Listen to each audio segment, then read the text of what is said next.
Welcome to the Exam Room Live, brought to you by the Physicians Committee. Hello, I'm the weight loss champion, Chuck Carroll. We appreciate you raising your health IQ with us right here on YouTube and on Facebook. And this show now watched and downloaded in more than 130 countries, making the Exam Room one of the most downloaded and most consumed nutrition podcasts anywhere on the planet. And we have you to thank for that. Oh my gosh, I think I've got some feedback happening somewhere. Stand by here. There we go.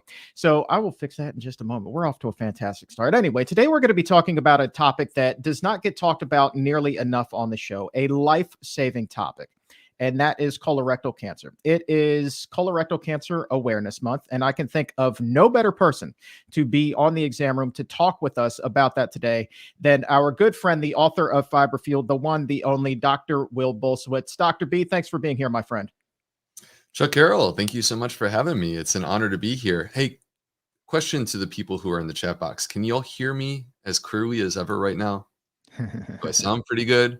I actually am in a brand new studio. Chuck, I've actually given a name to the studio. Have you now? Have you? What is the name? Anonymous. Yeah. This is the Charles Carroll recording studio that I'm now working in professionally. For those of you who have no clue what I'm talking about and don't get my strange sense of humor, Chuck is a good friend of mine and was generous enough to actually fly down to Charleston, and we hung out. We had a great time, but he also helped me to actually set up my entire recording studio. So right here, I have a beautiful new microphone, and right there, I have a beautiful new soundboard. And against these entire walls, including some of the ceiling, I have sound foam to try to improve the quality of my voice. So I hope it's worked out. Oh, you've got studio quality, man. You're ready to do the voiceover for your next book. I'm telling you. Like, if there's an audio version of the cookbook, I don't know that there will be, but I'd say just go ahead and voice it yourself. You sound crystal clear. I'm actually going to do that. Are you? Oh. Well, not the whole book, because I don't have enough time to do the whole book. It takes a lot of time. But I am going to do parts of the book, and I'm also going to add some, I'm hoping to add some bonus sections so that people are excited to get the audiobook. I'm going to add some extra elements in there. Oh, that's fantastic, man. And you certainly have the setup for it. And yeah, we did have a blast. And by the way, I had no idea that the plant-based scene in Charleston was as healthy as it was. I mean, we hit a couple of slamming restaurants that had some phenomenal plant-based options on there. There you go. That's right in your beautiful neighborhood there. You were wearing my old pants. But yeah, man, I mean, it was just a fantastic time. And the 2 days I was down there, they just flew right by. But I'm glad that we got the sound, but let's help the people out, my friend. You ready to do that? Let's do it. All right. So we're going to open up the doctor's mailbag. That means get your questions in right now. Put them in the comments or in the chat. You can send them to me on Twitter or Instagram at Chuck Carroll WLC. We're going to get to as many as we possibly can here today. And right off the top, Dr. B, I want to talk to you about colorectal cancer because this is something, obviously, as a gastroenterologist, that is near and dear to your heart. But recently, you also got a dose of your own medicine and did what you have said is perhaps the single most important step in cancer prevention. You right there, where are you right there? Tell us what's happening. Please don't judge me based upon this photo, everyone at home. So it was a moment where I dropped my guard from a professional perspective. And I had just finished receiving a colonoscopy. I had my first colonoscopy. There's a family history of advanced colon polyps. And so because of that, I actually started colon cancer screening at an earlier age. And, I think that the important thing that I want to get across, so ignore the fact that I'm being a little bit over the top or maybe really over the top with this photo. But I was excited because I found out that I was safe. And that's what I was really on a mission to find out in getting this colonoscopy at an early age. I just wanted to know that I was safe.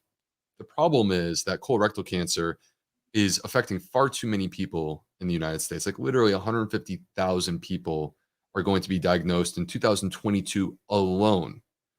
And this is beginning to affect people who are my age at an increasing rate, at a rate that I find to be disturbing. We've discovered that rectal cancer is 4 times more likely in people who are born around 1990 relative to people who were born in 1950. Colon cancer, twice as likely in Do, people who were born in 1990 compared to 1950. It's a radical change. do we know why that is? I mean, because correct me if I'm wrong, but the overall rates are going down. But it is this younger demographic, though, that you were just saying that the rates are so much higher. So what is happening there? Yeah, so and that's a great point. Overall rates are going down, but they're not going down because of our diet and lifestyle. Overall rates are going down because people after age 50 are getting colonoscopies. Not all of them. Far too many of them are not. And there are alternative choices if you're not going to get a colonoscopy. But to me, a colonoscopy, I mean, you can see the choice that I made. I'm a gastroenterologist. This is literally what I've been doing for a living. And given the choices that I had, I chose to get a colonoscopy. I'm happy to run through some of the reasons behind that. But the point from my perspective is that when we get past age 50, we've actually bent the curve. What that means is that we actually have seen that since we started doing this colonoscopy program in people after age 50, we've seen a reduction in the incidence of new cases of colon cancer. We're actually preventing new cases, not just finding them early. We're preventing new cases. And this is despite our diet, despite our lifestyle, despite the health issues in the United States that actually are risk factors. But why is there this shift towards younger people, Chuck? You know, we used to think of this as, oh, only people after age 50 get colon cancer. That is not true. I have diagnosed tons of people in their 40s, and every single time it is completely heartbreaking because they're just like me. They have a young family, and if we could have only done a colonoscopy earlier for those people. So Steve, let me jump in here because I know that this is a really kind of controversial topic, especially in the health circles. I want to jump right to a question from Steven, and Steven's question at 1212 is how can they prevent? And you tell us, I don't think that it's necessarily a matter of prevention, but catching it early. Is that right? it actually is. It actually there are ways. There are ways that we can go about this, Chuck. But I think it's important. So, my view on healthcare, diet, and lifestyle is that we are foolish to do one and not the other, right? We're giving up opportunities to do things to improve our health if we choose one and not the other. Our healthcare system does nothing with diet and lifestyle. That's a huge problem. Diet and lifestyle is a great opportunity for us to reduce the burden of colon cancer, but it is not 100%. And if you believe that it is 100%, you are wrong. It is not 100%. You can eat the perfect diet, exercise, sleep, have zero stress. There is still a very real risk of developing colorectal cancer.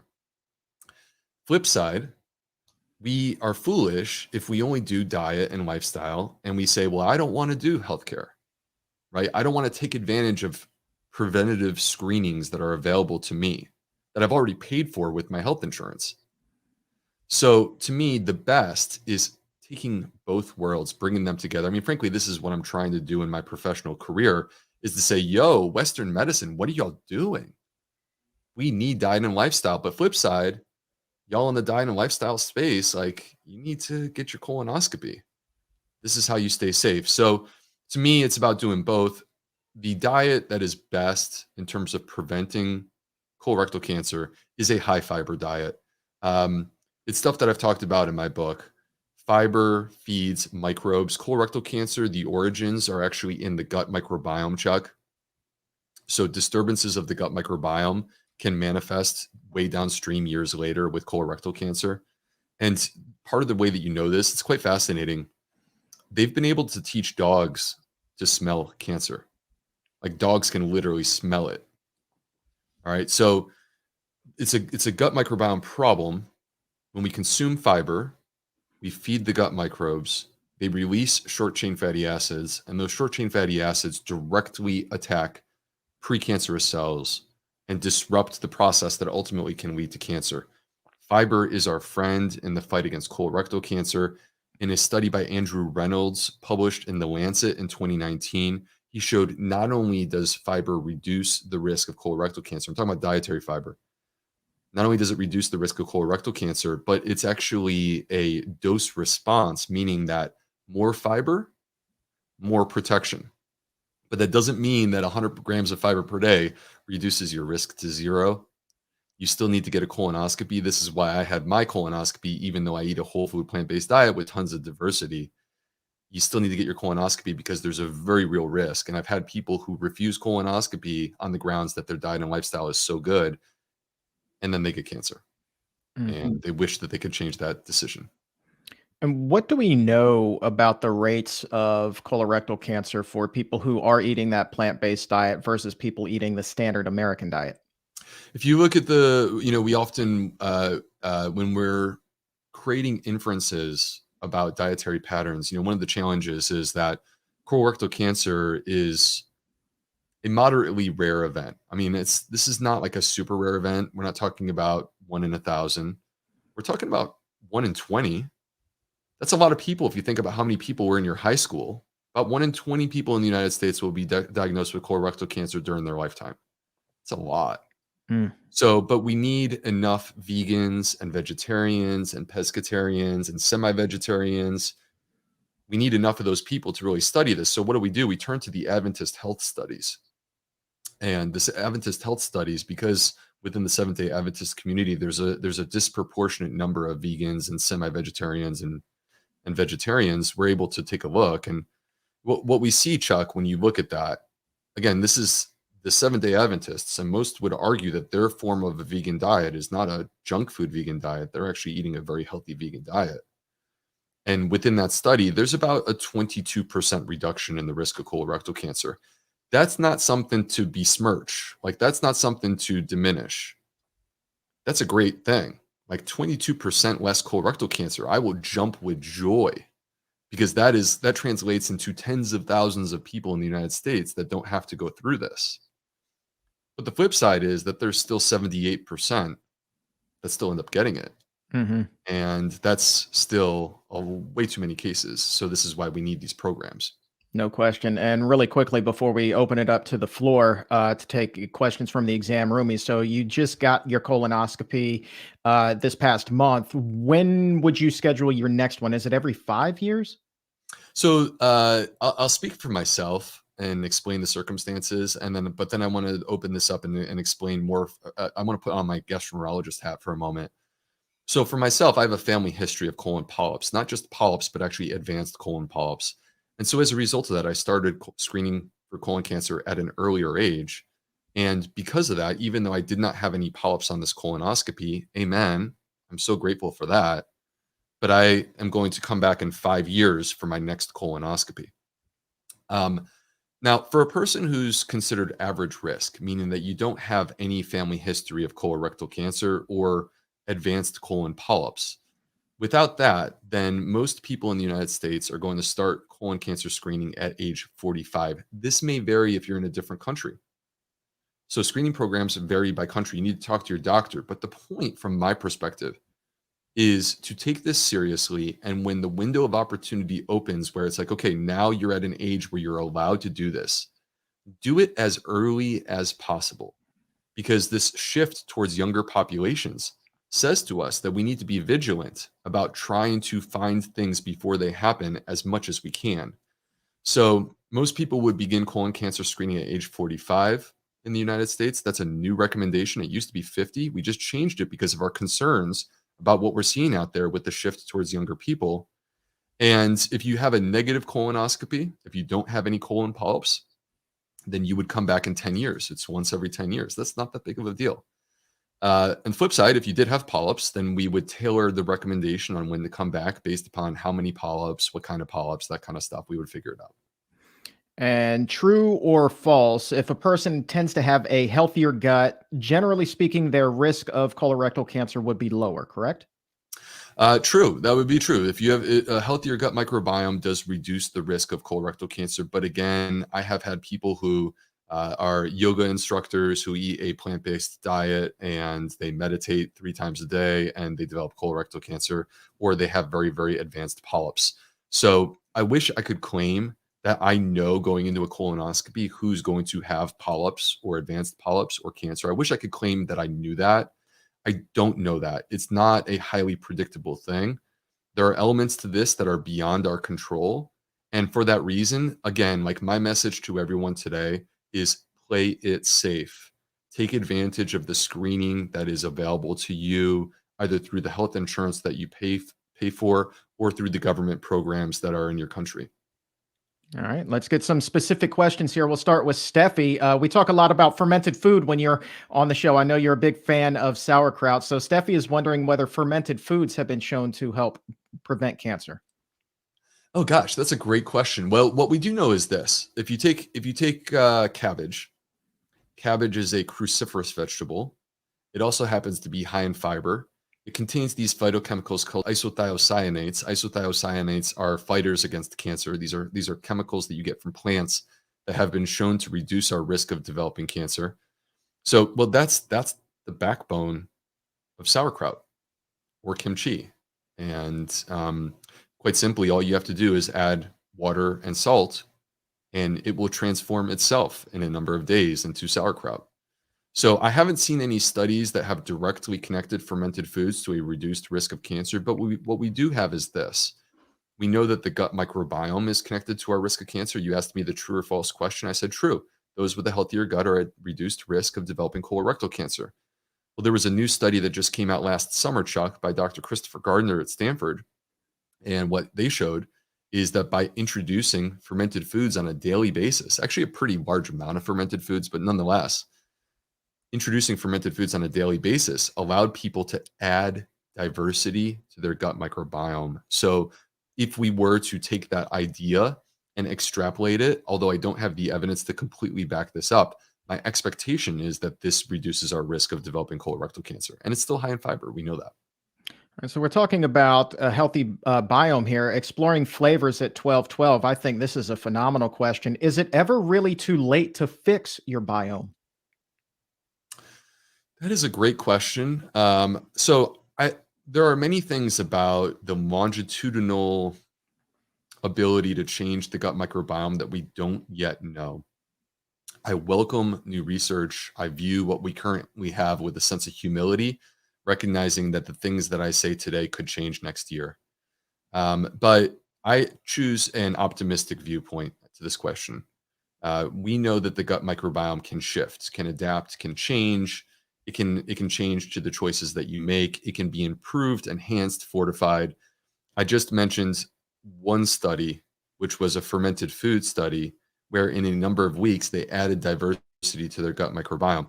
There are other studies out there for different approaches that are similar in the sense that there are different ways in which we can change and improve our gut microbiome. So I'm of the belief that our gut microbiome can be improved, can be enhanced. And the extent of how far we can take it is the question in my mind. It's not a question of can we do it? Can we make it better? Yes, we can.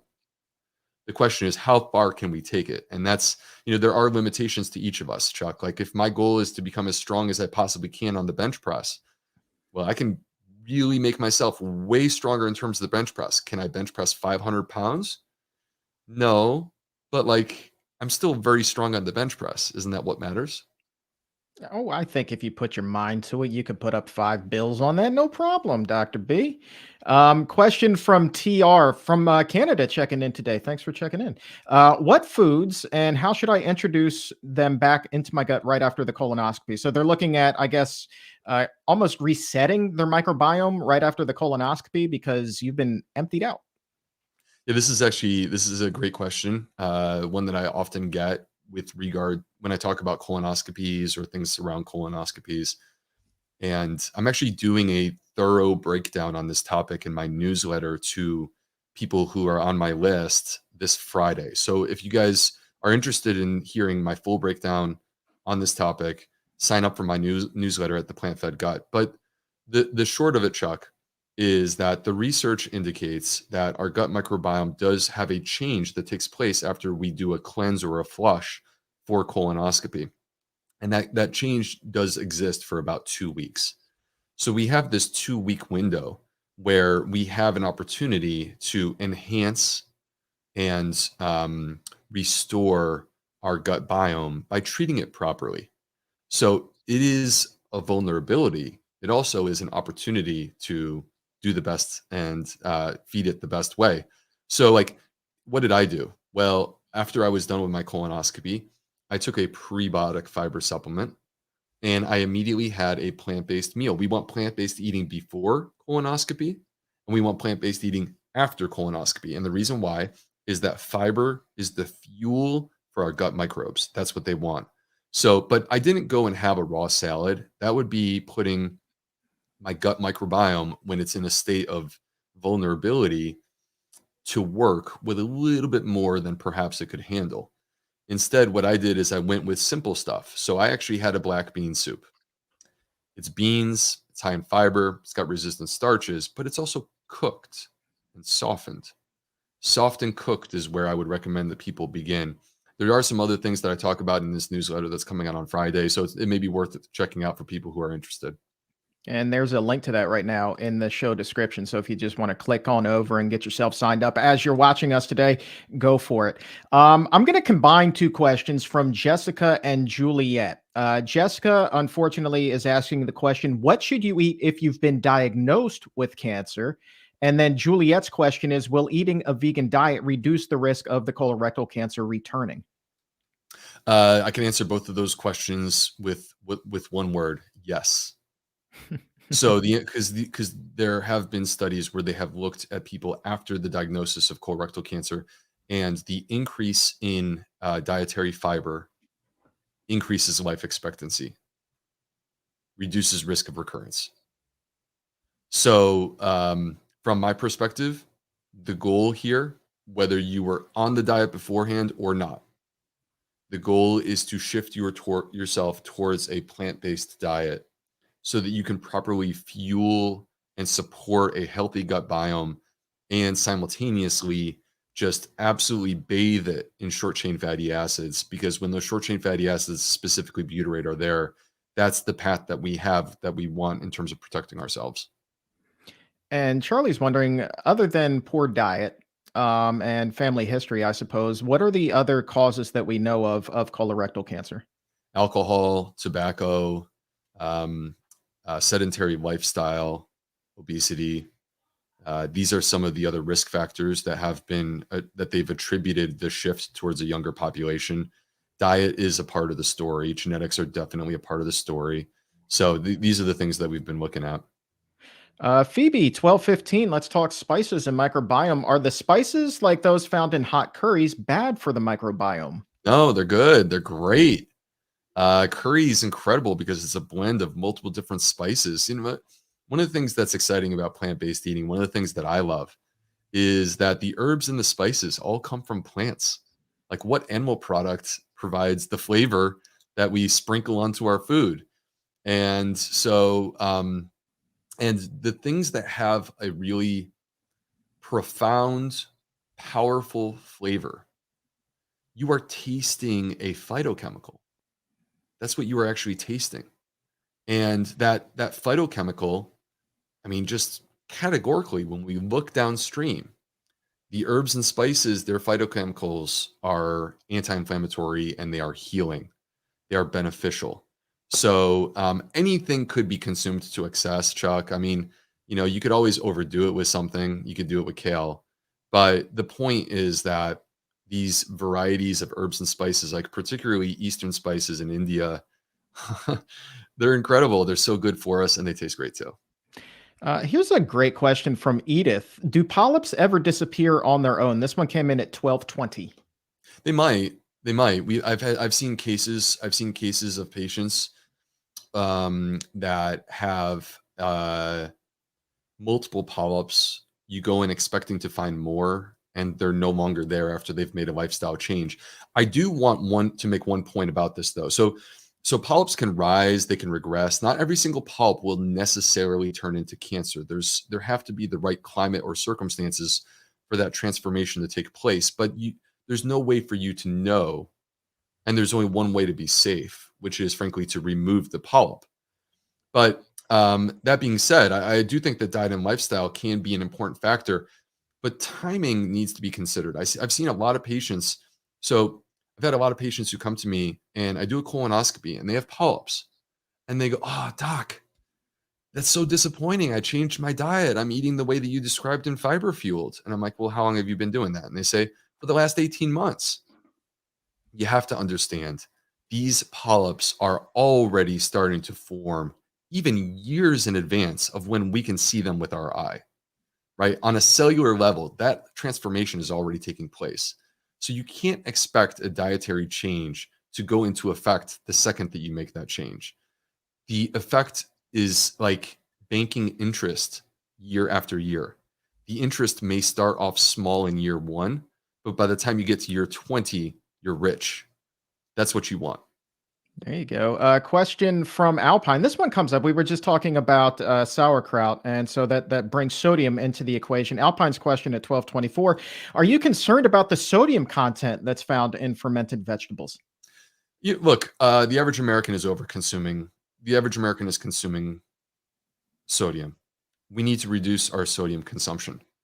But the idea of reducing sodium consumption doesn't mean that we need to completely avoid moderate quantities of healthy fermented foods that have been demonstrated to have health benefits for us, right? Reduce the sodium intake by reducing your ultra processed food intake, by reducing your fried food intake, where 60% of the average American's calories, that's where they're getting their calories from, is from ultra processed foods. So we need to contract that. We don't need to be reducing our intake of moderate quantities of healthy foods that do contain some sodium.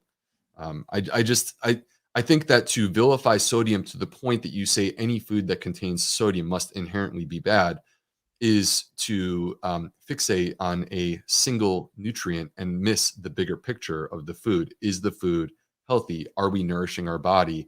Are people thriving because they consume those foods? And if the answer is yes, then let's not be fixating on this micronutrient.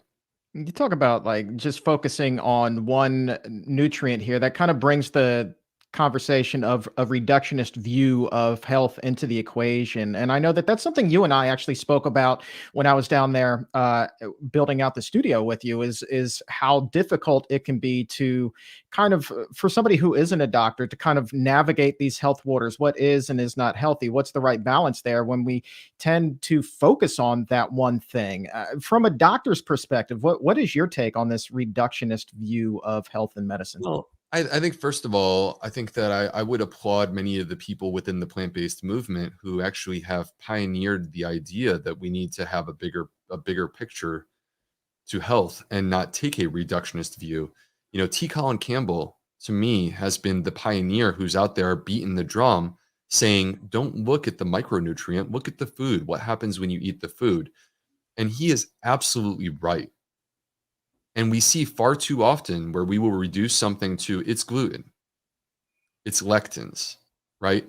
And then we're avoiding beans because we're concerned about lectins, when we have quite clear studies that show us that among multiple different populations, people live longer with less disease, less heart disease, our number one killer, less cancer, our number two killer, when they consume beans.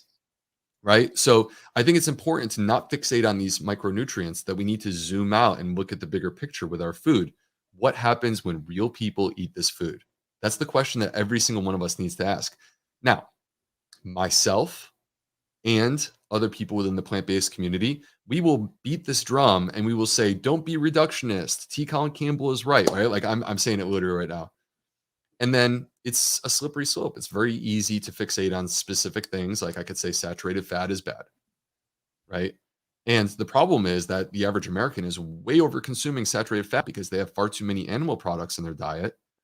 But to actually say saturated fat is bad, when in fact, if some people were consuming a small amount of saturated fat in moderation, that's not destroying their health. So we need to, again, see the bigger picture here. Next week, I'm going to have the Shurzais, Dean and Aisha Shurzai, on the show, and they're going to talk about exercise and the role that that plays with brain health. But I also think today exercise is an important part of the conversation that you and I are having. So let's take a question here from Colleen at 1225. Colleen wants to know, how much does exercise or physical activity play into reducing the risk of colorectal cancer? It absolutely is a part of the story. It absolutely and what's amazing about this, Chuck, is that exercise, even moderate amounts of exercise, amounts that if I say to you, hey, can you give me 15 minutes? And I'm not talking about 15 minutes running 20 miles an hour through your neighborhood, right? I'm saying 15 minutes of a moderate exercise where you perhaps don't even break a major sweat. Can you give me that? I'm pretty sure the answer is yes. And I actually was a part of a study that we published recently in the journal Gut Microbes with people from the University of Nottingham. Dr. Anna Valdez was the leader of the study. And what we found is that in this intervention study, where people were asked to walk for 15 minutes, it actually caused a shift and a change in their gut microbiome that led to an increased production of short chain fatty acids. There was no dietary shift. There was no dietary change. We weren't telling them to eat more fiber. 15 minutes of exercise changes the gut microbiome, produces more short chain fatty acids. Short chain fatty acids protect us from colorectal cancer. And when we look at the data, does exercise reduce our risk? The studies are saying yes. Let's take a question from Lori at 1224. This kind of goes to the heart of what it was we were talking about last show. Is there any connection between chronic constipation and colon cancer or polyps? Yeah, it's a great question. Sometimes people characterize constipation as being like you are retaining toxins. And it actually goes back to a philosophy from the 1800s. I haven't seen any evidence that like constipation is the retention of toxins, but I do know that people feel better when their body is in rhythm. That is quite indisputable. I haven't seen anything, Chuck, that has directly connected constipation to colorectal cancer. It may be out there. I just haven't seen it, but I haven't seen that specifically. But I think that, regardless of that, one thing that we do know that I think is very important for people to hear is that if you have a change in bowel habits, right? Like you were not constipated and now you are struggling with constipation. This is actually a reason to get a diagnostic colonoscopy. And the reason that we do it is not just to diagnose the constipation. It's that sometimes that's the way that colorectal cancer presents itself. So again, it's not necessary that the constipation caused the cancer. It can be that the cancer caused the constipation. But the awareness that when you have a change in bowel habits, when you see blood in your stool, if you're anemic without an explanation, if you're low on iron without an explanation, if you're having fatigue and weakness without an explanation, these are reasons to get checked out and potentially consider a colonoscopy. So, yeah, that happened to me right when I was beginning the show. I was still working in news and I was actually in school at the time as well. And this was at the beginning of the exam room. I don't think I ever really talked about this on the show. Had so much stress in my life, so little sleep that I developed a bleeding ulcer and lost a lot of blood unbeknownst to me at the time. And it got to a point where I couldn't even stand up. I remember doing a live event for the physicians committee and like literally basically collapsed backstage. And I thought, like, what is going on here? And then I wound up spending the next 3 days in the hospital, wound up having my first colonoscopy then at the age of 35. And that was a scary thing, because I did think going into that, even though I had a lot on my plate in life, I was eating a really healthy diet and then still, ran into this obstacle. And that was just, it was a heck of a thing. But yeah, man, I mean, pay attention to those changes. Definitely pay attention into your changes. What you just said was spot on. I can tell you from a patient experience. Let's take a question here from Jennifer. We're just going to do a hard pivot here. Jennifer's question, this is just kind of a curiosity one. Why does Pepto Bismol darken your stool? That's the bismuth. So if you were to take bismuth in any form or variety, which bismuth is the active ingredient in Pepto Bismol. So the bismuth will turn your stool black. Some other things that will turn your stool black: iron supplements. So like iron sulfate will turn your stool black. Bismuth, blueberries. If you like consume a large quantity of blueberries, it could turn your stool black. So, and of course, people know that beets can turn your stool red. All right, let's go back to nutrients here. We talked a little bit about, well, we talked about fermented foods. Kombucha always comes up in the conversation when we bring that up.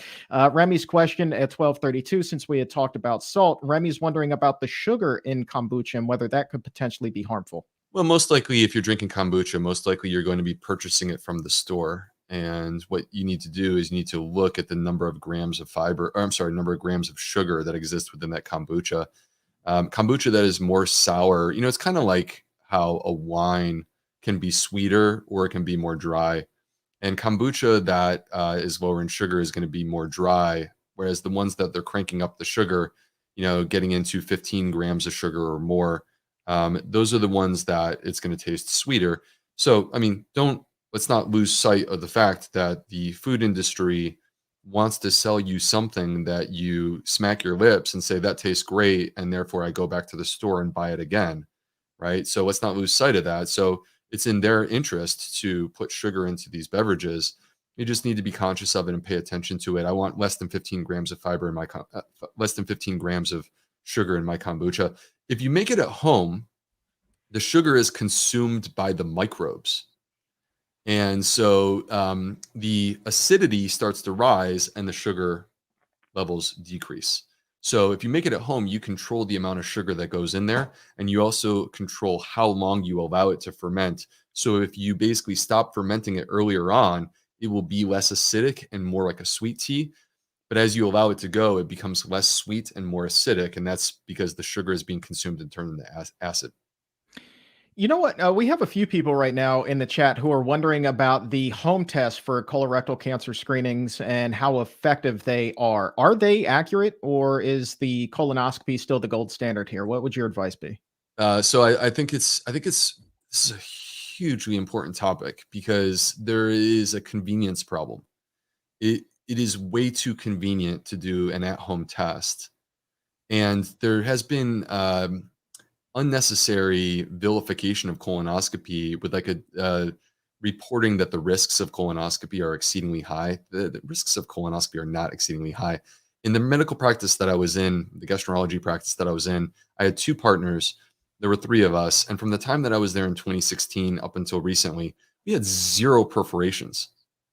Zero. Like that's thousands of colonoscopies being done. Okay. So it's important to first understand the risks with colonoscopy. There are risks, they're exceedingly low, and the benefits way outpace the risks. With the at-home tests, I'm going to tell you how I use them. Okay. I actually use them to test people who are flat out like, I'm not getting a colonoscopy. All right. If that's the way that it is, I would rather you do an at-home test than nothing at all. But we also need to be transparent and upfront about the downsides of these at-home tests. This is not an apples to apples comparison with colonoscopy. They're not the same thing, and they don't achieve the same thing. Colonoscopy is the number one test, by far the gold standard for the detection of cancer. If cancer is there, you want to find it. Colonoscopy is the best test to do that. The second best test for doing that is the stool test. But the stool test has a miss rate of about 10%. So I'm talking about the Cologuard right now. The miss rate is about 10% for cancer. That means you literally have cancer. And the test gives you a false negative. That is Russian roulette. That is very dangerous. Because if you are that 1 in 10 chance where you actually have cancer and it is missed, then we have missed our opportunity to intervene on early stage colon cancer. And early stage colon cancer, Chuck, just so people understand, if you get a stage 1 colon cancer, your 5-year survival is very close to 100%. But you get a stage 4 colon cancer, and your 5-year survival is very close to the bottom. So staging is critically important. If you can catch it early, you can cure it. If you can't catch it early, you got a problem. One last point real quick, Chuck, on the at-home tests. You're waiting until you develop cancer. That's the problem. We're waiting until we develop cancer. These tests are not designed to detect polyps. Polyps are the precursor to cancer. If you can catch it as a polyp, which by the way, there's about a 15-year window, we think. If you can catch it as a polyp during a colonoscopy, you can painlessly remove that polyp and it's over. It will never turn into cancer. Once you remove it during a colonoscopy, it is over. You have saved yourself from cancer. Flip side, if you do the at-home test, there is a massive miss rate. Like these tests are not designed to detect polyps. They miss the vast majority of the polyps. So by missing the vast majority of polyps, you are missing the opportunity to intervene as a preventative tool. And instead you are, again, waiting until you have cancer. I don't want to take that risk. This is why I had a colonoscopy myself. Obviously a topic of debate in the chat room today, but we do have a number of roomies who have said, yeah, look, I just got my screening, came up clean, and they're feeling great. We had somebody else write in, say that they had something turn up that was benign. They're still sleeping a little bit easier tonight. So, I haven't really heard anybody in the chat room right now say that they regret the decision. But certainly, it's still a topic of debate, and that warrants, I think, further discussion. But we only have a few minutes remaining here in the show. So I want to bounce around and try to get to some other questions as well. By the way, I want to say hi to Kira, who says, thank you, Dr. B. Thank you to the exam room for talking about this today. She says it's a really important topic. And also, Carroll, my supposed cousin, who I've never met, is watching today. Also says it's a really important topic. So thank you both for being here. Question from the roomies at 1241. Do you recommend eating until a person is 80% full or all the way up to 100%? Yeah, so the 80% full rule is called Harahachi-bu. And it's an idea that Dan Buettner described in the blue zones that he found in the Okinawans, the blue zones in the Japan. And so this is like a cultural element that they have where they will eat until they're 80% full. Now, here's the problem that we have. The average diet in the United States is wildly devoid of fiber. Fiber activates our satiety hormones to tell us when we're full. So because it's missing the fiber, we actually really struggle to know when to stop. And instead, what we're doing is we're loading up on ultra processed foods that have actually been shown to force us to overeat, right? Because they like trigger us to attack our food, and we eat so much of them that next thing you know, it's like we need the sweatpants and we need to be on the couch groaning and making noises, right? So do we need to eat until we're 80% full? Well, generally speaking, for the average American, this is a great rule. Like if you're eating a lot of ultra processed foods, a lot of animal products, those don't have fiber. So if you eat until you're 80% full, you actually allow your body an opportunity to catch up to what you're doing and then tell you to stop, right? So if you stop at 80%, next thing you know, you're going to realize, oh, wow, that was actually like the 80% was actually 100%. That was actually the right time for me to stop. I'm just not overeating by stopping at 80%. But if you eat a high fiber diet, if you're eating a whole food plant-based diet, then you don't necessarily have to stop yourself at 80% because you can continue to eat until you're full, and your fiber content is going to activate those satiety hormones actually through short chain fatty acids. And then you're going to feel full naturally. And that's actually the way that our body was designed to eat. The problem is that we've created these shortcuts where every single day people are consuming 60% of their calories from foods that did not exist 100 years ago and 25% of their calories from animal products where, like, if you went back to the way that we evolved, people weren't eating that way, clearly. So, and this is why we have to like create these rules to put in place for people to eat that way and not overeat. All right, final question, and I want to end with a fun one. And honestly, Dr. B, we got to end with a fun one just because it's you and me, and that's what we do. But this is a question from Sylvia, and I would be stunned if there was an actual study done on this. So, I mean, good luck answering it. But Sylvia is wondering, does your poop smell less if you are eating a whole food plant-based diet? I mean, I would argue yes. I would argue yes. So we all know that people who eat an excessive amount of meat, so first of all, Chuck, the meat sweats have actually been documented. That's The a meat real sweats, thing. yeah, that's a real thing. The meat sweats have actually been documented. Like people smell differently. They have a different body odor when they consume an excessive amount of animal products. So, flip side, in terms of our bowel movements, you actually will find a lot of the sort of gas producing sulfur based compounds in animal products. And as a result of that, it can change the smell of our bowel movements. Also, the fat content can change it as well. So, I have not seen a study to like clearly say this yet, but it needs to be done. And perhaps that's something that I should be looking into. Ah, man, that is a fantastic idea. And anything I can do to help promote getting that study off of the ground, just let me know. The world needs this answer. And I can't wrap things up today without saying thank you to all the roomies who left such wonderful comments after our last show, Dr. B. The last time you were here, we were talking about the color of poop. And I'm telling you, the feedback was off the charts, unlike anything that we had ever received here on the show before. I mean, JH said that it was the ultimate poop podcast that they had been waiting for. Didn't know that that was such a thing. Donna said, I love this so much, much to my husband's dismay, but a good bowel movement is the best. Michael, God bless Michael, said, this episode made me hit the bell for this channel. I have only hit the bell on 2 other occasions. So, oh man, that's amazing. And Nolene, really loved the interview. Who knew poop could be so entertaining?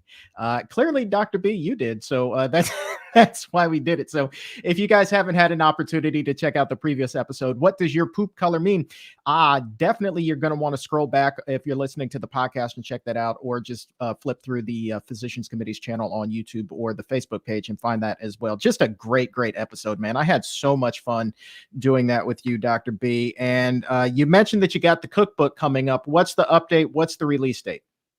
So the Fiber Fields cookbook is coming out May 17th, but I think actually, let me reveal this. This is a little bit of a secret that people don't know, but this is for you guys, the exam roomies, because you're loyal and you come and you hang out with me every month. I am revealing a new giveaway for people who have pre-ordered the cookbook this coming Monday, and it is going to be exciting and huge.